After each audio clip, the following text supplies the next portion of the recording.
Shalom jemaat yang dikasihi Tuhan. Bersyukur kalau pada pagi hari ini kita boleh kembali bertemu dan beribadah kepada Tuhan. Saya undang kita semua boleh bangkit berdiri. Kita akan memulai ibadah ini di dalam nama Tuhan. Ibadah pada pagi hari ini didasarkan dan dilandaskan kepada Allah yang menciptakan langit dan bumi. Turunlah atas kita sekalian kasih dari Allah Bapa, Allah Putra, dan Allah Roh Kudus. Mari bersama kita berdoa. Bapa kami yang bertahta di dalam kerajaan surga, yang kami sembah dan kami puja. Pada pagi hari ini kami akan memulai ibadah kami. Tolong ya Tuhan, siapkan hati kami, supaya setiap kali kami beribadah, itu bukan hanya sekedar hal yang berlalu begitu saja, bukan hanya puji-pujian yang sia-sia di udara, tetapi sungguh-sungguh menjadi ibadah yang merupakan tempat perjumpaan kami bersama-sama dengan Engkau. Berkati segala sesuatunya, sertai penata layan, sertai segalanya. Biarlah ibadah ini dapat berjalan dari awal hingga akhir. Dan yang lebih terpenting lagi adalah kami memuliakan nama Tuhan dimanapun kami berada. Di dalam nama Tuhan Yesus Kristus kami berdoa. Amin. Selamat pagi semuanya. Sungguh senang rasanya bisa berkumpul bersama. Kita beribadah di pagi hari ini. Bersama-sama kita mau melawat Tuhan. Tuhan datang ke kita dan kita mau menyaksikan Tuhan bertahta di dalam ibadah kita. Mari sama-sama kita mau pujikan dengan penuh semangat. Datanglah dan bertahta. Pelukis cakrawala. Pelukis cakrawala, merangkai jagat raya, pencipta alam semesta, pemilik kehidupan yang sanggup menyelamatkan, jalan-jalan kebenaran. Kami rindukan kuasa lawatanmu, kebangkitan pasti terjadi. Datanglah dan bertahta, kuat dan berkuasa, saat hati bersatu, menaikkan pujian, belenggu dipatahkan, mujizat dinyatakan. Great is our God.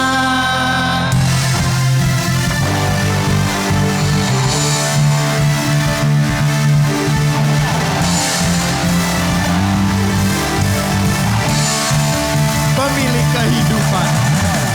Pemilik kehidupan yang sanggup menyelamatkan, jalan-jalan kebenaran.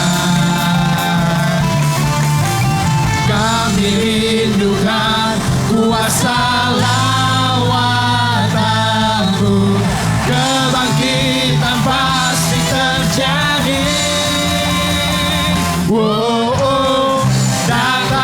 Datanglah dan bertahta, kuat dan berkuasa, saat hati bersatu, menaikkan pujian, belenggu dipatahkan, mujizat dinyatakan. Great is our God. Kami rindukan Kuasa lawatanmu, kebangkitan pasti terjadi. Datanglah dan bertahta, kuat dan berkuasa, saat hati bersatu, menaikkan pujian, belenggu dipatahkan, mujizat dinyatakan.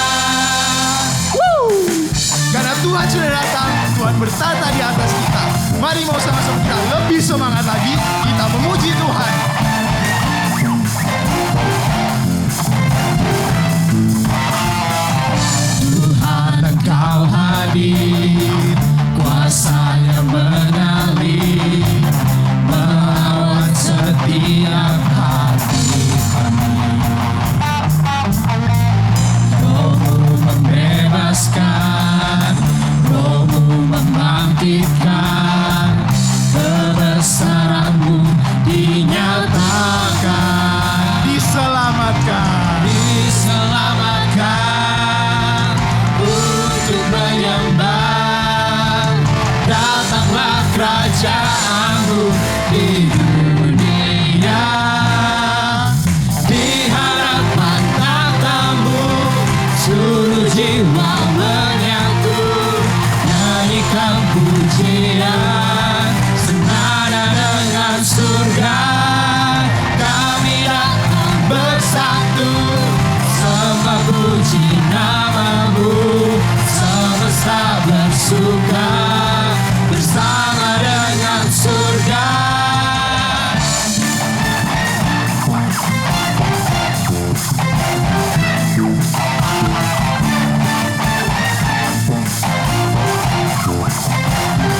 Tuhan Engkau hadir.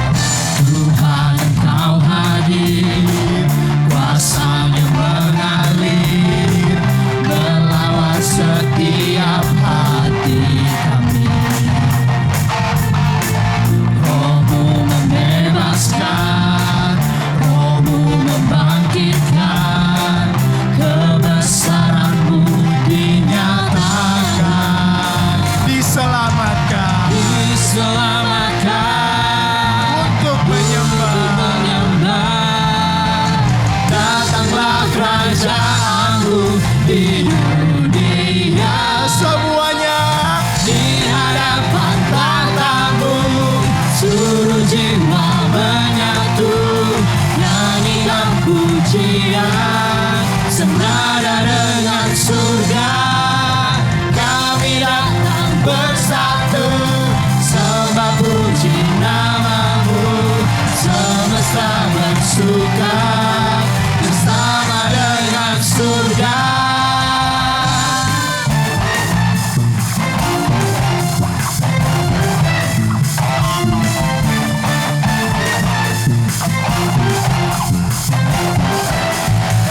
karena hanya Tuhan yang layak dipuji dan layak ditinggikan.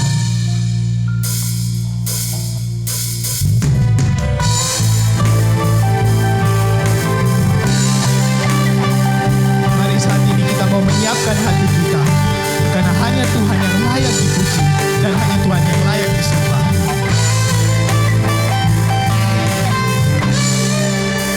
Alam semesta, Alam semesta melukiskan kebesaran Tuhan, bumi dan surga menyanyikan kemuliaan namamu. Hosana, Hosana, layak dipuji disembah, Kaulah yang berkata dulu, sekarang dan selamanya, Raja atas segala raja, namamu besar dan mulia.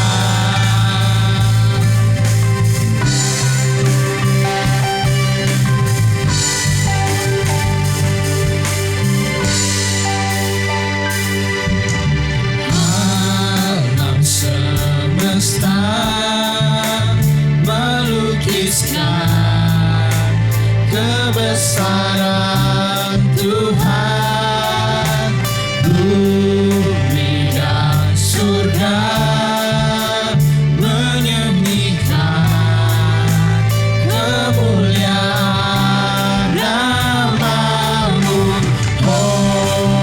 Hosana, katakan Hosana. Hosana,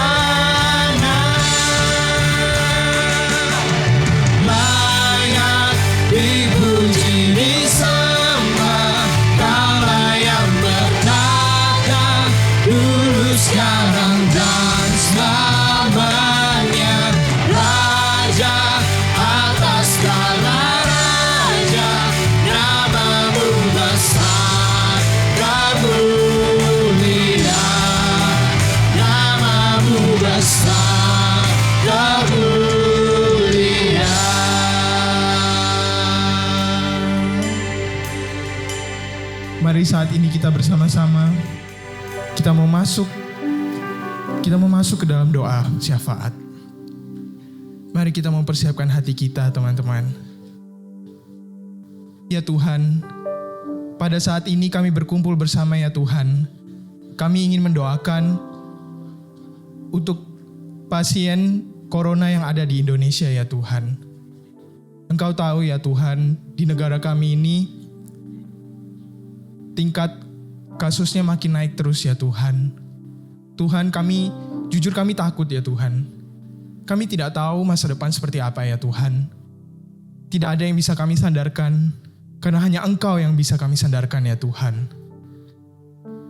Kiranya kami juga bisa diberikan hati yang sejuk berada di dalam nama-Mu ya Tuhan. Kami juga ingin berdoa untuk kondisi ekonomi di negara kami ya Tuhan. Yang saat ini banyak isu-isu negatif yang sedang terjadi dan yang akan terjadi ya Tuhan. Tapi kami tahu Tuhan, semua itu tidak mungkin terjadi kalau bukan dari kuasa dalam nama-Mu ya Tuhan.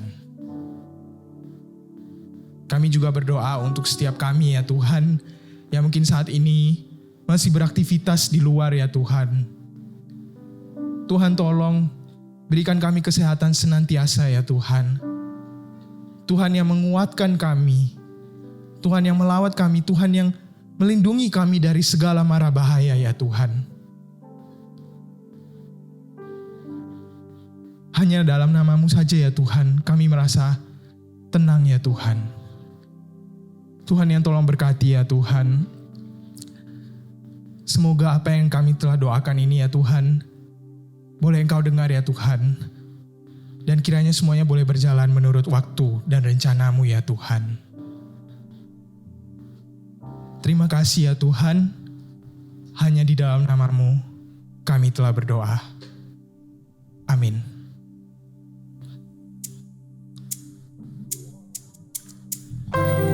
Mari saat ini teman-teman, kita mau mempersiapkan hati kita. Kita mau datang ke hadirat Tuhan. Merasakan kasih Tuhan mengalir di hidup kita.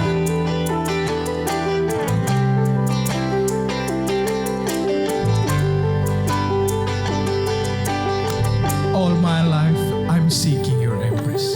All my life I'm seeking your embrace.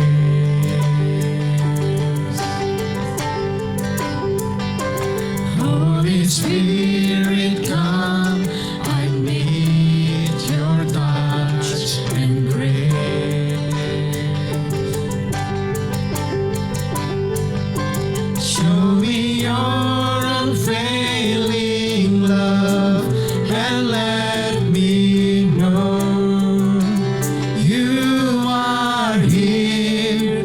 Father, dwell in me, fill me with your holiness. Mend my heart, make it clean. Let your love overflow. Omnipresent God, lay me in your mighty hand. There I'll stay, worship you evermore.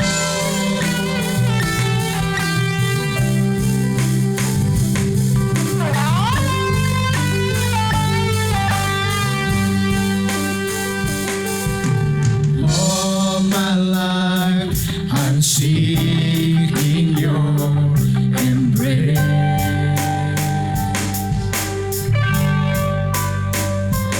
Holy Spirit, come, I need your touch and grace.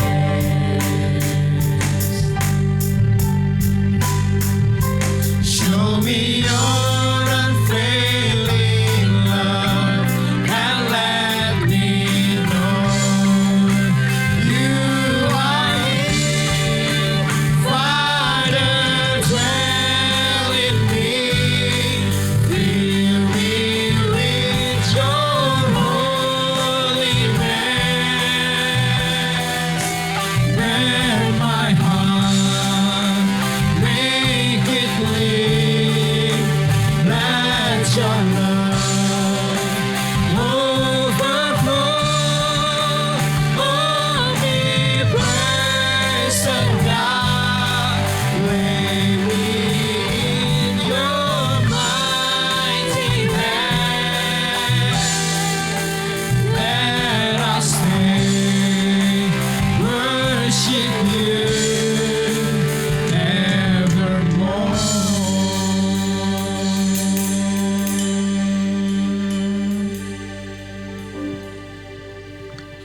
Terima kasih untuk pujian, terima kasih untuk doa yang sudah boleh kami naikkan.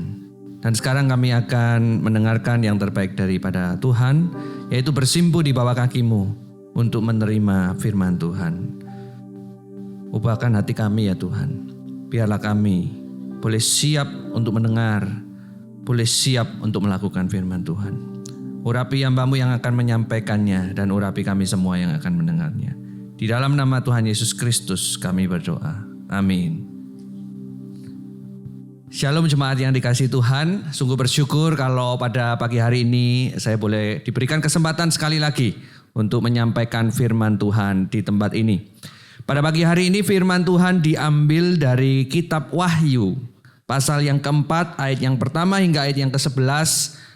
Dan diberikan judul Dicipta untuk Memuji. Dicipta untuk Memuji, Wahyu pasal yang keempat, ayat yang pertama hingga ayat yang ke-11. Demikianlah firman Tuhan. Ke-24 tua-tua dan keempat binatang. Kemudian daripada itu aku melihat, sesungguhnya sebuah pintu terbuka di sorga dan suara yang dahulu telah kudengar berkata kepadaku seperti bunyi sangkakala, katanya, naiklah kemari dan aku akan menunjukkan kepadamu apa yang harus terjadi sesudah ini. Segera aku dikuasai oleh Roh dan lihatlah, sebuah tahta terdiri di sorga dan di tahta itu duduk seorang. Dan dia yang duduk di tahta itu nampaknya bagaikan permata yaspis dan permata sardis. Dan suatu pelangi melingkungi tahta itu gilang gemilang bagaikan zamrud rupanya. Dan sekeliling tahta itu ada 24 tahta. Dan di tahta-tahta itu duduk 24 tua-tua yang memakai pakaian putih dan mahkota emas di kepala mereka. Dan dari tahta itu keluar kilat dan bunyi guru yang menderu. Dan 7 obor menyala-nyala di hadapan tahta itu. Itulah ketujuh roh Allah. Dan di hadapan tahta itu ada lautan kaca bagaikan kristal. Ada di tengah-tengah tahta itu dan di sekelilingnya ada 4 makhluk penuh dengan mata. Di sebelah muka dan di sebelah belakang. Adapun makhluk yang pertama sama seperti singa, dan makhluk yang kedua sama seperti anak lembu, dan makhluk yang ketiga mempunyai muka seperti muka manusia, dan makhluk yang keempat sama seperti burung nasar yang sedang terbang. Dan keempat makhluk itu masing-masing bersayap 6, sekelilingnya dan di sebelah dalamnya penuh dengan mata, dan dengan tidak berhenti-hentinya mereka berseru siang dan malam, Kudus, kuduslah Tuhan Allah, yang maha kuasa, yang sudah ada dan yang akan datang. Dan setiap kali makhluk-makhluk itu mempersembahkan puji-pujian dan hormat dan ucapan syukur kepada Dia yang duduk di atas tahta itu dan yang hidup sampai selama-lamanya. Maka tersungkurlah ke-24 tua-tua itu di hadapan Dia yang duduk di atas tahta itu. Dan mereka menyembah Dia yang hidup sampai selama-lamanya. Dan mereka melemparkan mahkotanya di hadapan tahta itu sambil berkata, Ya Tuhan dan Allah kami, Engkau layak menerima puji-pujian dan hormat dan kuasa, sebab Engkau telah menciptakan segala sesuatu, dan oleh karena kehendak-Mu semuanya itu ada dan diciptakan. Sedemikian jauh pembacaan firman Tuhan. Berbahagialah bagi kita yang suka, yang senang mendengarkan firman Tuhan dan yang melakukannya di dalam kehidupan kita sehari-hari. Saudara-saudara, kalau 2 minggu lalu kita telah membahas Wahyu pasal yang ke-22 dan dimulai dengan kematian, maka Wahyu pasal yang keempat ini saya juga akan memulainya dengan kematian. Saudara-saudara, berbicara tentang kematian, setiap kita pasti akan mengalami kematian. Dan saya yakin sebagai orang-orang percaya, kita adalah anak-anak Tuhan atau umat Tuhan yang telah diselamatkan. Alkitab dengan jelas mengatakan bagi orang-orang yang tidak percaya, mereka akan mendapatkan siksaan yang kekal, yang isinya adalah ratap dan kertak gigi. Matius pasal 25 ayat yang ke-30 dan yang ayat ke-46. Nah, tapi saudara, sehubungan dengan kita sebagai anak-anak percaya yang sudah menerima keselamatan kekal itu dan telah mendapatkan jaminan surga itu, pernahkah kita berpikir sesuatu yang agak nakal? Kalau saya boleh cerita ya, waktu saya remaja saya pernah berpikir, kalau kemudian saya dipanggil oleh Tuhan dan kemudian masuk ke surga, kira-kira yang saya lakukan di surga itu apa sih? Apakah kemudian surga itu tempat yang dikatakan kebalikan dari neraka, yaitu ada kebahagiaan yang kekal dan kesenangan yang kekal, itu berarti kita melakukan segala kesenangan yang kita suka? Saya membayangkan mungkin ada yang dari kita merasa bebas daripada segala permasalahan dan membayangkan ketika nanti kita di surga, hidup kita duduk-duduk, nonton film, nonton YouTube, Netflix, main game tanpa batas, makan yang enak, ngafe, ngobrol, dan sebagainya. Apakah seperti demikian? Barangkali Anda pernah memikirkannya sama seperti saya memikirkannya. Tapi saya percaya surga jauh lebih baik daripada itu. Mengapa demikian? Karena jelas hal-hal yang tadi saya sebutkan merupakan kesenangan duniawi. Tidak ada satupun kesenangan duniawi yang dapat memuaskan hasrat hati kita. Maka saya percaya kalau kemudian kita adalah orang-orang percaya yang telah ditebus oleh Kristus dan diizinkan untuk masuk ke surga, saya rasa kehidupan kita di surga lebih daripada itu.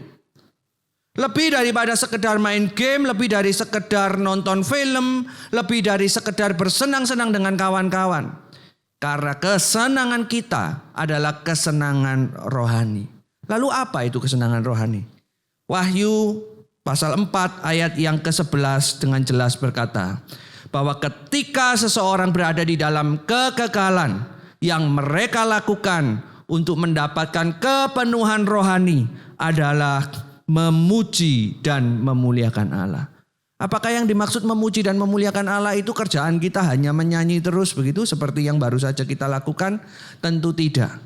Yang dimaksud dengan memuji dan memuliakan Allah adalah setiap hidup, setiap tindak tanduk kehidupan adalah memuliakan Allah. Saya percaya di dalam surga terdapat kebahagiaan yang kekal. Di situ kita memuji dan memuliakan Allah. Tapi pertanyaannya yang perlu kita jawab hari ini adalah begini, saudara-saudara. Itu nanti di surga. Hari ini kita belum berada di surga, bukan? Hari ini kita ada di dunia. Di dalam rangka pengetahuan kita akan ada di dalam rangka pengetahuan akan kekekalan kita yang ada di surga. Lalu ketika kita di bumi, apa yang harus kita lakukan? Seorang pastor yang bernama Rick Warren berkata demikian. God gives us our time on earth to build and strengthen our character for heaven. Tuhan memberikan kita waktu di bumi untuk membangun dan menguatkan karakter kita untuk surga. Dengan kata lain, kalau ada pertanyaan, saya tahu nanti di kekekalan surga saya akan memuji dan memuliakan Allah. Lalu sekarang di bumi apa? Saya sependapat dengan apa yang dikatakan Rick Warren, kalau boleh saya simpulkan. Kehidupan di bumi ini adalah persiapan menuju kehidupan di surga yang kekal. Hal inilah yang kemudian disampaikan oleh Rasul Yohanes kepada jemaatnya ketika menuliskan surat ini. Kita telah belajar bersama bahwa kitab Wahyu, di dalam Wahyu pasal yang pertama, kedua, tujuan daripada Yohanes menuliskan kitab Wahyu ini adalah untuk menghibur mereka, untuk menegur jemaat-jemaat, sekaligus menguatkan mereka. Saudara, ketika saya remaja, salah satu kitab yang sering saya baca di dalam Alkitab adalah kitab Wahyu. Kenapa kok saya senang baca Wahyu? Karena ketika membaca Wahyu saya membayangkan sedang menonton film.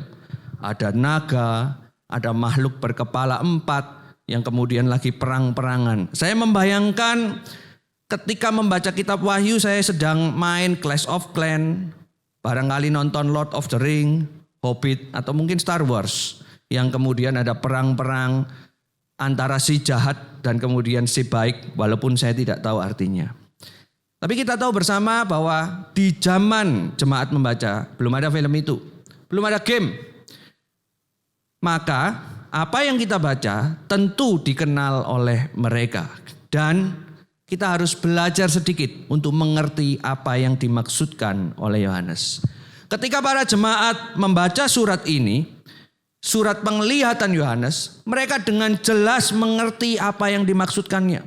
Gambaran-gambaran yang dituliskan di dalam kitab Wahyu pasal 4 ayat 1 sampai 11 bukanlah sekedar penglihatan-penglihatan yang acak.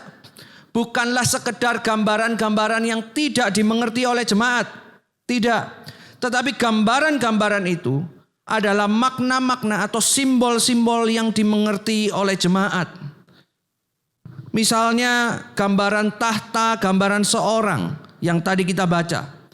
Mereka tahu bahwa itu adalah Kristus. Mereka tahu bahwa Kristus pada akhirnya akan memerintah. Dan kemudian ada dikatakan 24 tahta dan tua-tua. Itu sebetulnya menggambarkan 12 suku dan 12 rasul. Artinya Yesus Kristus disembah oleh seluruh bangsa yang direpresentasikan atau diwakilkan dalam perjanjian lama dan perjanjian baru. Sementara angka 7 menunjukkan kesempurnaan dan fenomena alam sebagai kedatangan Tuhan.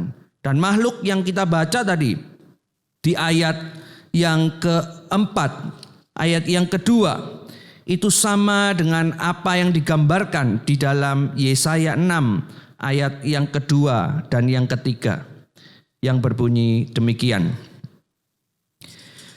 Para serafim berdiri di sebelah atasnya, masing-masing mempunyai 6 sayap. 2 sayap dipakai untuk menutupi muka mereka, 2 sayap dipakai untuk menutupi kaki mereka, dan 2 sayap dipakai untuk melayang-layang.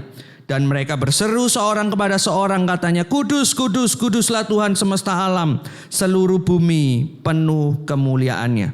Kemudian juga digambarkan di dalam Yeskiel pasal yang pertama, ayat yang ke-10 dan 18.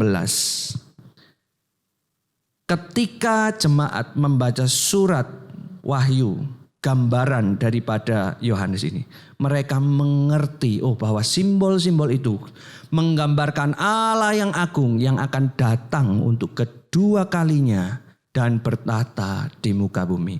Ini menjadi penghiburan bagi mereka sekaligus teguran bagi mereka.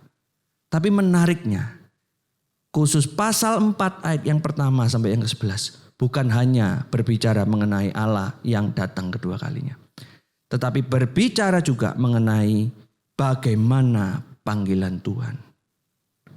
Kalau kemudian kita memperhatikan bahwa makhluk yang digambarkan itu sama dengan Yesaya pasal yang ke-6 Yesaya pasal yang ke-6 ayat yang kedua hingga ayat yang ketiga dan Yeskiel 1, 10 dan 18, maka kita perlu memperhatikan konteks daripada Yesaya dan Yeskiel. Digambarkan setiap kali makhluk ini muncul di dalam Alkitab, di dalam kitab Yesaya, itu kemudian diikuti dengan ayat selanjutnya yang berbicara demikian. Lalu aku mendengar suara Tuhan berkata, siapakah yang akan kuutus dan siapakah yang mau pergi untuk aku? Maka sahutku, ini aku, utuslah aku.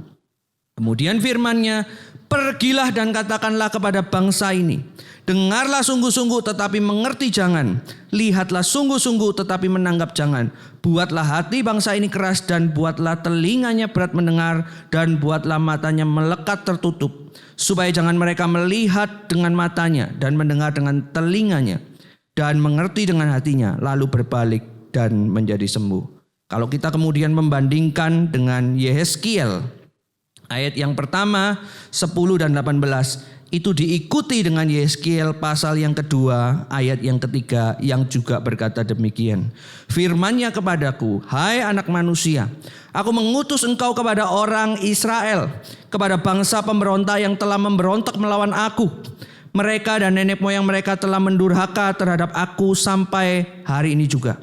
Kepada keturunan inilah yang keras kepala dan tegar hati, aku mengutus engkau dan haruslah kau katakan kepada mereka, beginilah firman Tuhan Allah. Saudara, ketika saya memperhatikan konteks daripada perjanjian lama kemunculan makhluk ini, saya kaget, saudara.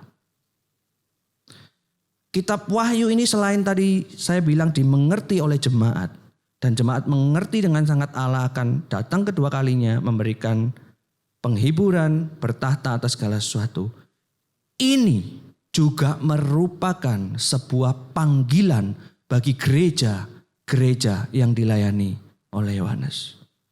Soalnya kalau kita membandingkan dengan Yesaya dan Yeskiel ketika muncul makhluk ini, itu diikuti dengan panggilan yang kalau saya gambarkan ini bukan panggilan yang biasa. Ini panggilan yang sulit. Kenapa sulit? Soalnya di ayat yang tadi kita baca dikatakan Yesaya itu dipanggil untuk melayani bangsa Israel, tetapi ketika mereka melayani bangsa Israel dikatakan kamu akan melayani bangsa yang tegar tengkuk.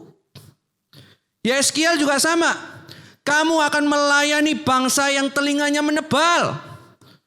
Soalnya Anda bayangkan kalau kemudian Anda diberikan penglihatan itu dan Anda tahu maknanya. Dan kemudian seolah-olah Tuhan sedang berbicara kepada Yohanes yang kemudian berbicara kepada jemaat. Seolah-olah berkata begini, kamu akan melayani Tuhan. Kepada bangsa yang sangat sulit, kepada jemaat yang sangat sulit, kepada orang-orang yang sangat sulit. Tetapi orang-orang yang kamu layani itu tidak berubah. Dengan kata lain, pelayanan itu gagal. Soalnya di dalam sejarah gereja dikatakan Yesaya itu mati digergaji dibelah menjadi dua. Lalu kemudian Yeskiel mati di dalam pengasingan.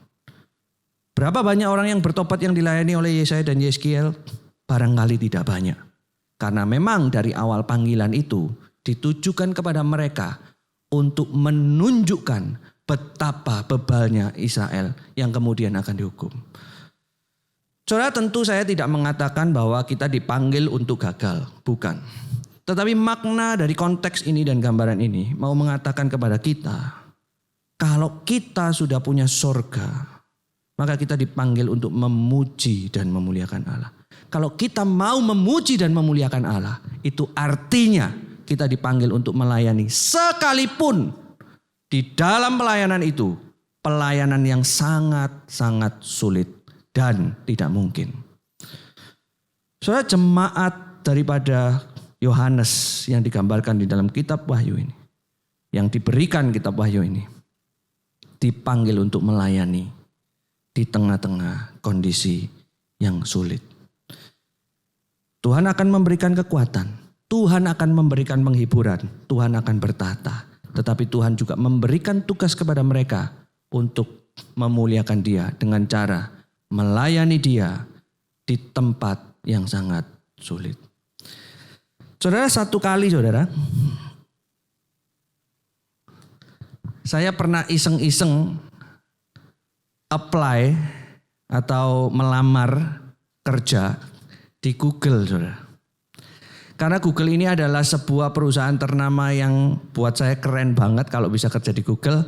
Maka saya percaya bukan saya aja yang tertarik untuk kemudian apply job atau melamar kerjaan di Google, saudara.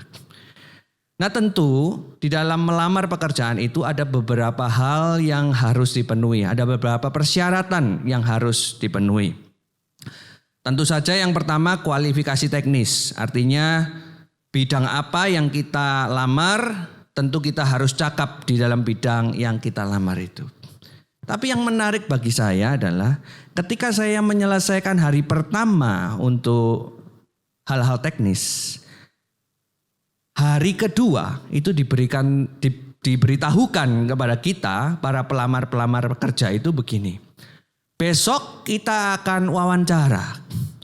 Anda tidak perlu mempersiapkan diri apapun. Anda boleh pakai baju apapun. Anda boleh wawancara dengan santai. Anda tidak perlu pakai baju yang rapi. Pokoknya datang saja. Bahkan kalau Anda mau datang pakai celana pendek, sandal jepit, silakan. Wah, ini menarik bagi saya. Perusahaan sekelas Google mengizinkan hal ini. Wah, keren juga ya. Keesokan harinya saya datang, tapi saya tidak memakai pakaian yang tidak rapi. Walaupun ada beberapa pelamar yang memakai pakaian nekat demikian ya. Nah ketika saya masuk, mereka hanya ngobrol-ngobrol sama saya. Lalu kemudian si interviewer itu atau yang menginterview saya memberikan pertanyaan begini. Anda kan mau kerja di Google. Tahu nggak singkatannya Google itu apa? Saya langsung terkejut, saudara. Google kok ada singkatannya? Ternyata ada, saudara. Dan saya tidak bisa jawab. Google itu singkatannya apa? Saya baru tahu saudara kalau Google itu singkatannya Global Organization of Oriented Group Language of Earth. Nah saya juga pertama kaget, kenapa kok tanya itu? Siapa yang tahu singkatan Google? Itu pertanyaan yang aneh buat saya. Lalu kemudian yang kedua, dia tanya begini. Kamu milenial suka denger lagu kan? Iya. Lagu apa sih yang kamu senang dengarkan? Dia bukan tanya genrenya, tetapi kemudian dia tanya musiknya yang seperti apa dan kalau ada khusus penyanyinya siapa. Saya sebutkan saja idola saya ya, Raisa. Nah, bukan cuma itu, kemudian dilanjutkan dengan pertanyaan ketiga. Kalau kamu masuk Google, kami punya persyaratan satu, bahwa kami akan tracking semua historimu, termasuk apa yang sudah kamu hapus, termasuk private mode. Saudara. Saya sampai bingung, bagaimana kemudian dia bisa men-tracking kita private mode? Ternyata bisa, saudara. Semua histori kita, dia boleh baca. Singkat cerita, saya dihubungi bahwa saya belum bisa diterima. Tapi yang kemudian menjadi pengalaman unik buat saya adalah begini. Kenapa ya kok Google itu tanya pertanyaan 3 ini yang menurut saya aneh. Selidik punya selidik, saya baru tahu kenapa Google menanyakan 3 pertanyaan ini. Google menanyakan 3 pertanyaan ini supaya pelamar kerjanya ketika menjadi karyawan Google, orang itu masuk ke dalam kulturnya Google itu. Untuk merepresentasikan apa yang menjadi singkatannya, saudara. Global Organization of Oriented Group Language of Earth.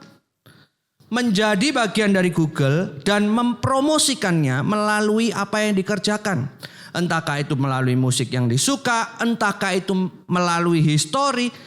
Semuanya ketika seorang memilih menjadi karyawan Google, artinya dia bertekad dirinya menjadi bagian dari apa yang dituju oleh Google. Soalnya ketika kemudian saya mempersiapkan firman ini, saya diingatkan sekali lagi begini. Kalau kemudian untuk menjadi karyawan Google saja saya harus tahu sampai sedetail-detailnya, sampai singkatan Google pun ditanyakan, saudara. Sampai yang namanya private mode pun ditanyakan. BTW hari ini saya nggak pakai Chrome ya, saya pakai Firefox karena pernah ditanya hal itu. Kalau kemudian Google saja bisa begitu, kalau kita mengaku sebagai anak-anak Tuhan yang merepresentasikan Allah, yang memuji memuliakan Allah, bukankah kita juga harus sama seperti demikian? Melalui firman yang kita baca pada hari ini, Tuhan mengajak kita untuk memuji dan memuliakan Tuhan. Melalui apa? Melalui pelayanan yang dikerjakan dan hidup kita sepenuhnya. Yang menjadi refleksi bagi kita. Pujian yang bagaimanakah diri kita pada hari ini? Apakah kita menjadi pujian yang sumbang, yang false, atau yang enak didengar tanpa makna, atau yang separuh jalan, atau yang biasa, atau pujian yang grande sehingga orang memberikan standing ovation karena menikmati pujian itu dan bermakna. Saya percaya kita dipanggil untuk menjadi pujian yang bisa dinikmati orang yang bermakna.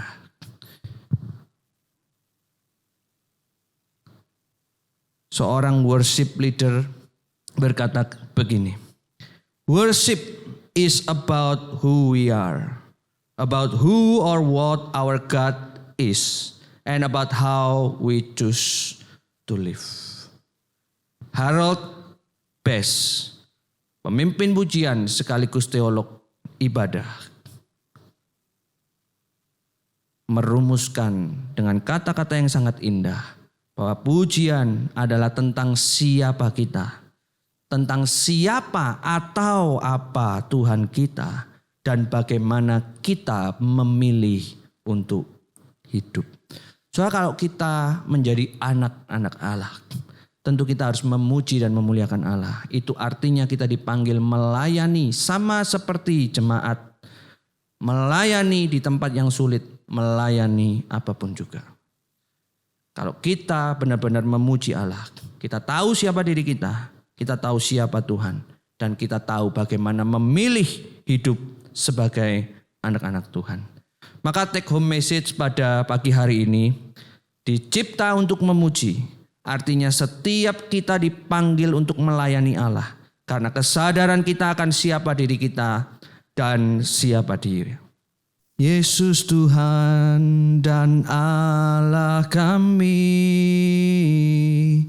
Engkau layak menerima pujian. Hormat dan kuasa telah Kau ciptakan segalanya.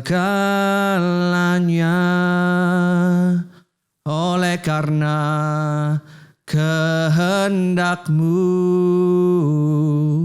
semuanya itu telah ada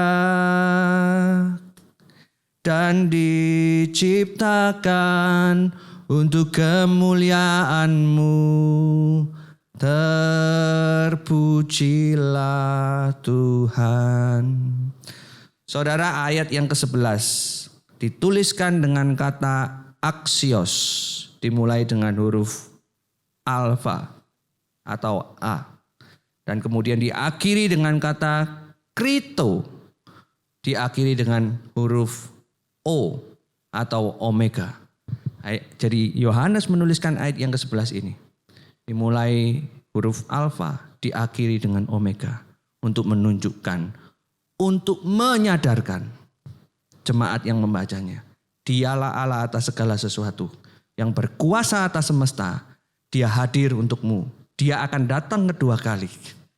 Dan engkau sebagai anak-anaknya, mari puji dan muliakan Dia dengan melayani Allah. Dengan sungguh, dengan semangat, pada kondisi apapun juga. Bagaimana cara melayani Tuhan? Sederhana, saudara. Melayanilah Tuhan dengan hidupmu. Segala sesuatu, lakukanlah untuk Tuhan. Lakukanlah segala sesuatu untuk Tuhan, supaya orang boleh melihat pujian yang memuliakan Allah. Mari bersama kita berdoa.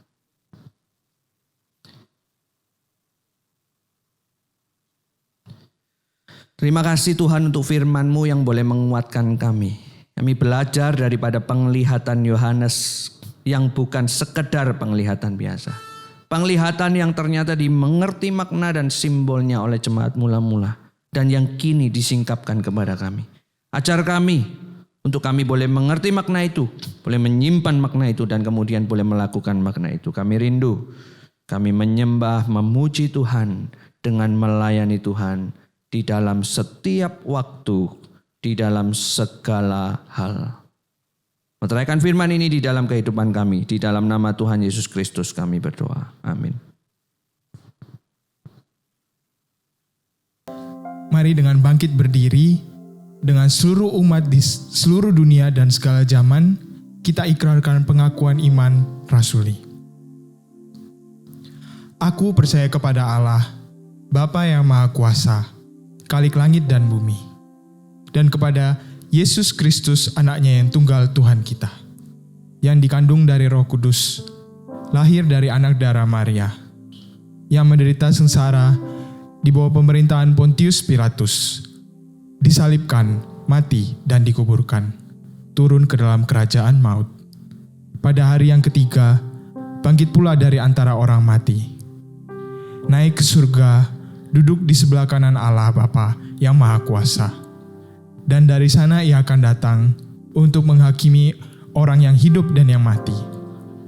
Aku percaya kepada Roh Kudus, gereja yang kudus dan am, persekutuan orang kudus, pengampunan dosa, kebangkitan tubuh, dan hidup yang kekal.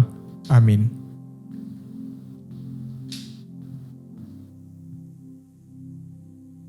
Saya undang kita semua bangkit berdiri. Kita akan mengakhiri ibadah kita dan menerima berkat yang daripada Tuhan. Mari kita juga memejamkan mata kita, menundukkan kepala kita, dan menerima berkat yang daripada Tuhan.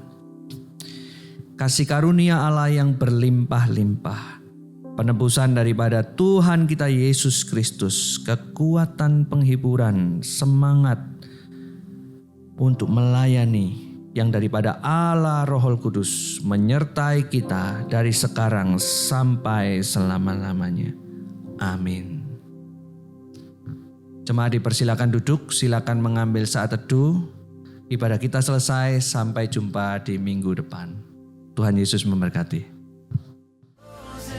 Not forsaken, I am who you say I am. You are for me, not against me. I am who you say I am. I am chosen, not forsaken. I am who you say I am. You are for me, not against me. I am who you say I am. Oh, I am who you say I am. Who the Son sets free, oh, is free indeed. I'm a child of God, yes I am. In my Father's house, there's a place for me. I'm a child of God, yes I am. In my Father's house, there's a place